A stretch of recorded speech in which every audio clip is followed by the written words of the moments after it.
The Seoul skyline blurred past the tinted windows of the black sedan as you adjusted your blazer for the third time. Jeon Jungkook sat across from you, his dark eyes fixed on the tablet, jaw set in that familiar hard line that had earned him his reputation as one of the city's most ruthless CEOs at just 26. Nervous, his voice cut through the silence like ice. You straightened your spine. Should I be? A ghost of a smirk played at his lips. We'll see. 3 months as his personal assistant had taught you that Jungkook didn't make ideal conversations. Every word was calculated, every glance was intentional. When he had announced you would be accompanying him to Tokyo for the Yamamoto merger, the deal that would make or break his company, you knew it wasn't because of your excellent organizational skills. The hotel suite in Tokyo was a study in minimalist luxury. Floor-to-ceiling windows showcased the glittering city below, while the marble floors reflected the ambient lightning like black water. The meeting is at 8, Jungkook said, loosening his tie as he moved to the bar. Yamamoto-san values punctuality above all else. You nodded, trying to ignore how the simple action of him removing his suit jacket made your pulse quicken. I've prepared all the documents. The contacts are perfect as always. He poured himself a glass of whiskey, the amber liquid catching the light. There's something else. Your breath caught. Sir. He turned slowly. For the moment, the carefully constructed mask slipped. Something dangerous flickered in his eyes, something that made your skin burn as your knees weak. Yamamoto-san is old-fashioned. He'll try to test me, test us. His gaze traveled over you with predatory precision. He'll want to see how I handle pressure. What kind of pressure? Instead of answering, Jungkook moved closer, close enough that you could smell his cologne, sandalwood, and something darker, more intoxicating. Stay close to me tomorrow, no matter what happens. The Yamamoto Industries building was a gleaming tower of steel and ambition. Hiroshima Yamamoto, despite being in his 60s, commanded the boardroom with the presence of a man half his age.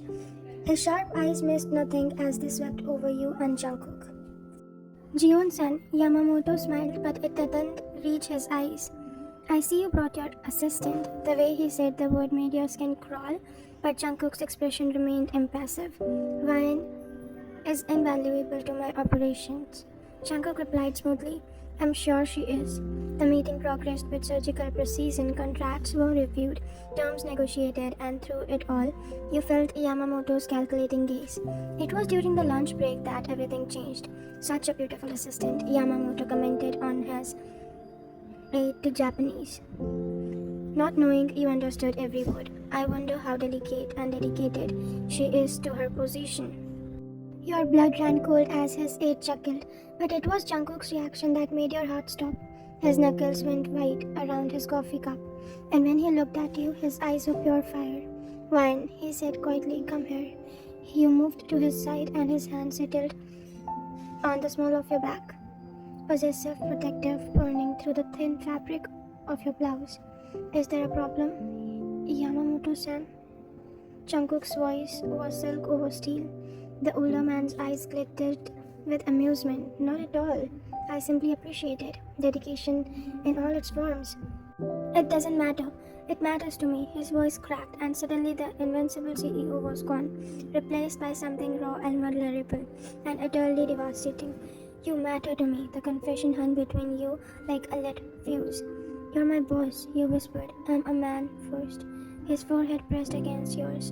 A man who's been losing his mind watching other people look at you. A man who's forgotten how to breathe when you're not in the room. Jungkook, tell me to stop. His lips were a whisper away from yours. Tell me this is wrong, and I'll walk away right now. But you couldn't, because somewhere between his midnight calls about contracts and the way he remembered how you took your coffee, you had fallen completely, irrevocably in love with him. Instead of words, you closed the distance. The kiss was explosive, months of suppressed longing and professional boundaries shattering like glass. His hands tangled in your hair as you gripped his shirt, and when he lifted you onto the marble counter, you didn't protest. Mine, he growled against your neck, and the possessiveness in his voice made you arc into him. You're mine. The next morning brought a new Jungkook, one whose touch lingered, whose smile was soft and secret. But it also brought Yamamoto's Final Gambit. I have a position, the older man announced during the final meeting. Double the merger price, and I'll consider it. The room fell silent. It was an impossible demand. One that would bankrupt Jungkook's company. That's ridiculous. You said before you could stop yourself. Yamamoto's smile was predatory.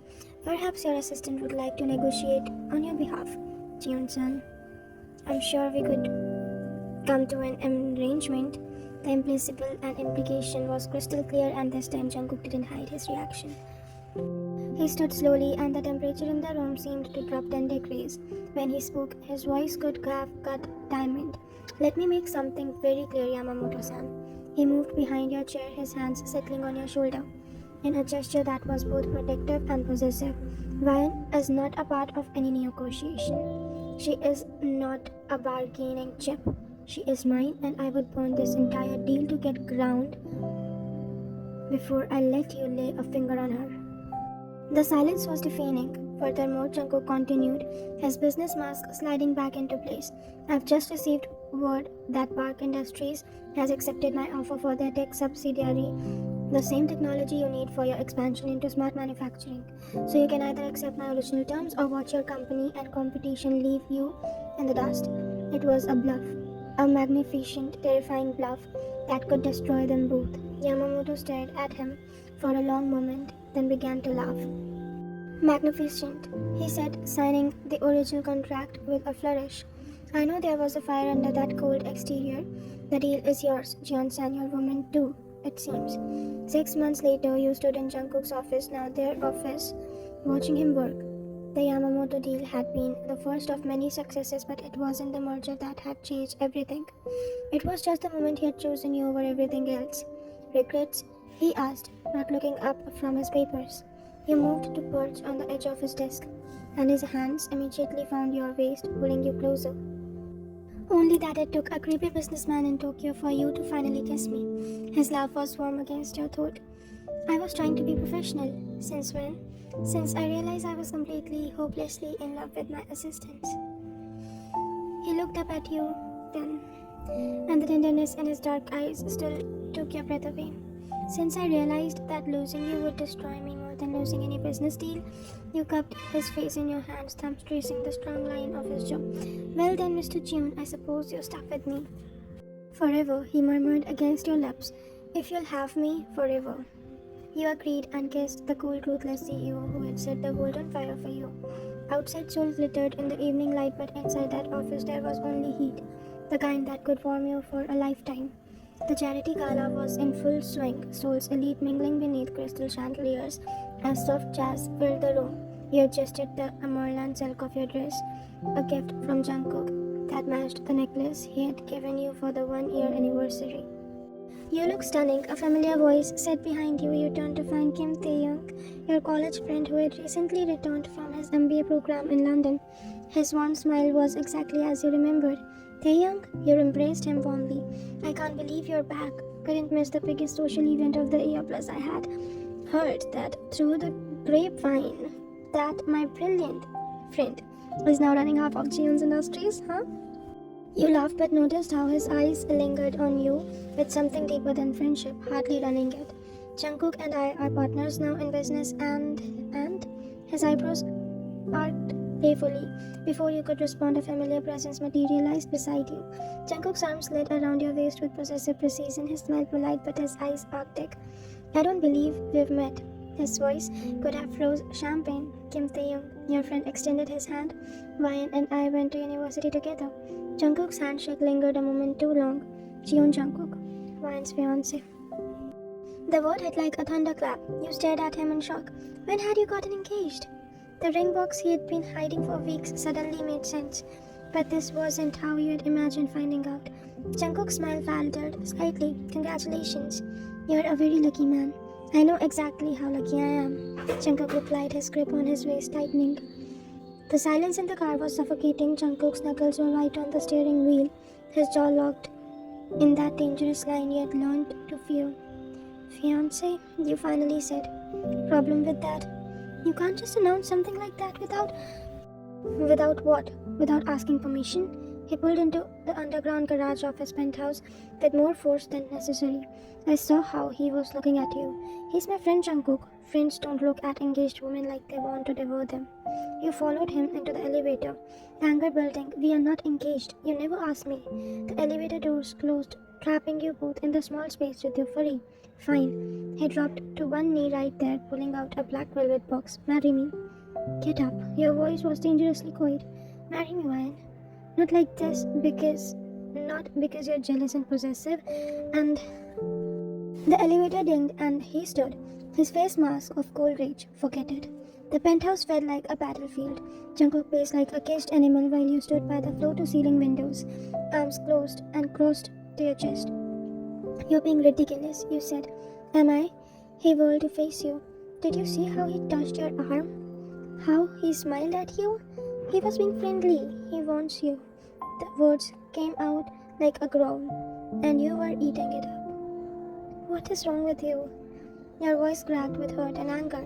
2 years together and you still you still don't trust me? It's not about trust. It's exactly about trust. Tears burned your eyes. You think so little of me that you believed I'd throw away everything we have for someone I haven't seen in years?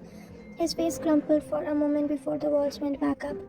You don't understand what it's like watching other men look at you, want you, and you don't understand what it's like being with someone who sees every interaction I have as a threat. You are shouting now, months of suppressed frustration boiling over. I can't even have coffee with female colleagues without you asking 20 questions. That's not. It is. You're suffocating me, Jungkook. The words hung in the air like a blade between you. His face was completely white, and for a moment he looked like a lost child. I'm suffocating you, he repeated quietly. I don't mean. No, you did. He moved to the bar, pouring whiskey with shaking hands. You meant every word. Jungkook, please. Maybe you should go back to your friend? Since I'm such a burden. The words were designed to hurt, and they hit their mask perfectly. You felt like he had slapped you. Fine, you whispered, grabbing your purse. Maybe I will. You left him standing there, whiskey glass trembling in his hand, looking more broken than you had ever seen him. You didn't go to Theum. Instead, you find yourself in your old apartment, the one you had kept but never used since moving in with Jungkook. Sitting on the dusty couch, you finally let the tears fall. Your phone buzzed constantly, text from Jungkook. I'm sorry. Please come home. I love you. I'm an idiot. Please. By morning, the messages had stopped. Radio silence stretched for 3 days until your assistant knocked on your office door with a worried expression. Ma'am, Mr. June hasn't been in his office since Tuesday. The board meeting for the Singapore project is in an hour and your blood ran cold. Jungkook never missed board meetings, ever. You found him in his penthouse, still in the same clothes from 3 nights ago, surrounded by empty bottles and takeout containers. He looked up when you entered and your heart shattered at the sight of him. His eyes were bloodshot, double, covering his jaw, hair disheveled, but it was the defeat in his eyes and expressions that destroyed you. Ryan, he croaked. Jungkook, you rushed to him and he collapsed into your arms like a broken doll. I thought you left me, he whispered against your neck. I thought you were done with me. Never, you murmured, running your fingers through his hair. I could never be done with you. I'm sick, he said, suddenly pulling back to look at you. In my head, the way I think about you, about us, it's not normal. I know that. And your heart clenched seeing him. You're not sick, you're scared. I am, his voice broke. I'm terrified that you'll realize you deserve better than someone who can't let you breathe. Someone who sees threats everywhere. Because he can't believe someone like you could actually love someone like me. Someone like you cupped his face in your hands. You mean someone brilliant and passionate and loyal to a fault? Someone who built an empire from nothing. Someone who loves so fiercely that it literally takes my breath away. Someone who's controlling and possessive and someone who's never learned how to love without fear. You interrupted because everyone who was supposed to love you unconditionally left. His parents, abandonment, the foster homes, the string of relationships that had ended when people realized he was more than just a pretty face with money. You knew it all. I want to do better. He whispered, I want to be better for you. Then let's work on it together. He kissed you, then desperate and grateful and full of promises neither of you had words for. The ring, he said, against your lips. I bought it 6 months ago. I've been carrying it everywhere, waiting for the perfect moment. And then I ruined it because I was jealous and stupid and... Ask me again, he whispered. What? Ask me again? Properly this time? He fumbled for the box with shaking hands, dropping to his knees on the marble floor. When he looked up at you, his eyes were clear for the first time in days. Vine, I'm not perfect. I'm probably going to need therapy, and I'll definitely need your patience while I learn how to love you the way you deserve to be loved. But I promise to spend every day trying to be worthy of you. Will you marry me? The emerald cut diamond caught the morning light as you slipped it onto your finger yourself. Yes, you whispered, pulling him up to kiss him. But we are both going to therapy. He laughed. Against your mouth, the sound rusty, but real, deal. And no more announcing engagement without asking first. Deal. And if you ever disappear on me like that again, I'm keeping the ring and selling it to buy a yacht. Deal. He spun you around, and for the first time in days, Soul looked beautiful through the windows again. I love you, he murmured as he sat down with you. Even when I'm terrible at showing it, I love you too, even when you're being an insecure CEO baby. He kissed his indigent protest away, tasting hope and new beginnings on his lips. Love wasn't supposed to be easy, but it was supposed to be worth fighting for. And Jeon Jungkook was worth fighting for, even when the biggest battle was helping him fight himself.